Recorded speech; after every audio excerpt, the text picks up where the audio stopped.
Hello everybody, welcome back. आज हम कक्षा 10वीं की जो हमारी गणित है एनसीईआरटी मैथ्स, उसमें चैप्टर 3 दो चर वाले रैखिक समीकरण युग्म, उसमें जो बहुत ही महत्वपूर्ण कंडीशंस होती है जिन पर हर साल प्रश्न बनते हैं उसको हम सीखेंगे आज। देखिए, यहाँ पर हमारे दो चर वाले जो रैखिक समीकरण उनके व्यापक रूप क्या होते हैं? a1x plus b1y plus c1 बराबर 0 और a2x plus b2y plus c2 बराबर 0। ठीक है, अब इन्हीं ये जो हमारे दो चर के रैखिक समीकरण हैं, इन्हीं समीकरणों में हमारे जो गुणांक होते हैं a1 b1 c1 और a2 b2 c2, इनकी तुलना करके इनको बिना हल किए हम क्या बता सकते हैं कि इन समीकरणों का हल किस प्रकार का होगा, ये समीकरण युग्म कैसा होगा, इनका ग्राफ अगर आप बनाएंगे तो कैसा बनेगा। ठीक है, तो इसमें देखिए सबसे पहले जो शर्त होती है वो होती है a1/a2 बराबर नहीं है b1/b2 के।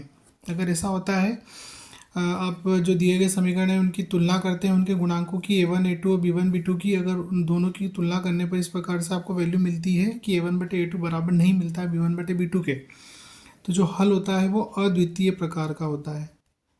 कैसा होता है? अद्वितीय प्रकार का, जिसे यूनिक सॉल्यूशन भी बोलते हैं इंग्लिश में।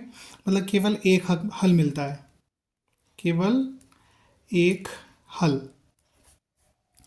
जो समीकरण युग्म है वो कैसा होता है? इस स्थिति में समीकरण युग्म होता है आपका वो संगत होता है, संगत समीकरण कहलाते हैं। ठीक है, दोनों समीकरण कैसे होते हैं? संगत होते हैं। और ग्राफी निरूपण में क्या होता है? प्रतिच्छेद करती हुई रेखाएं आपको प्राप्त होती है। मतलब रेखाएं, आप जो ग्राफ बनाएंगे इन दोनों समीकरणों के, तो वे दोनों आपस में क्या करेंगे? प्रतिच्छेद करेंगे। प्रतिच्छेद करती हुई रेखाएं आपको प्राप्त होंगी। ठीक है, तो ये पहली शर्त हो गई। इसी प्रकार से आप दूसरी शर्त देखेंगे तो इसमें a1/a2 बराबर होगा b1/b2 के, लेकिन ये बराबर नहीं होगा c1/c2 के। जब ऐसा होता है तो आपका जो समीकरण युग्म है इसका कोई भी हल उपलब्ध नहीं होता है। मतलब इनको आपस में हल करके हम कोई भी हल ज्ञात नहीं कर पाएंगे। ठीक है, और समीकरण युग्म जो होता है वो कैसा होता है? वो असंगत होता है। ठीक है, समीकरण युग्म कैसे होते हैं? असंगत समीकरण होते हैं। जब ये असंगत होते हैं तो यहाँ पर जो ग्राफ होता है वो ग्राफ दो समांतर रेखाओं की तरह बनता है। कैसा बनता है? दो समांतर रेखाओं की तरह बनता है, जैसे दो रेल की पटरियाँ जाती है उस प्रकार का वो बनता है। ठीक है, उसके बाद में तीसरी जो कंडीशन बनती है a1/a2 बराबर b1/b2 बराबर c1/c2, ये तीसरी कंडीशन होती है। और इस तीसरी कंडीशन में जो हल का प्रकार होता है वो होता है अनंत अनेक हल। जो समीकरण युग्म होता है उसके आपको अनंत अनेक हल प्राप्त होते हैं। जब अनंत अनेक हल प्राप्त होते हैं तब भी समीकरण युग्म कैसा होता है? संगत समीकरण होते हैं, आपस में दोनों संगत होते हैं।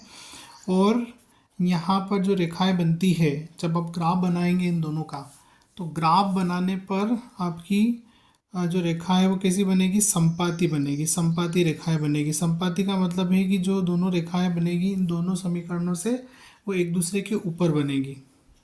ठीक है, और इसीलिए ये अनंत स्थानों पर प्रतिच्छेद करेंगे एक दूसरे को, और इसीलिए क्या होगा?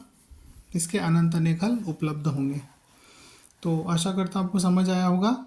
और ये बहुत ही महत्वपूर्ण जो शर्त है वो शर्तें हैं, और इन्हें आपको याद करना चाहिए क्योंकि इन पर निश्चित रूप से हर साल प्रश्न बनते हैं बोर्ड एग्ज़ाम में।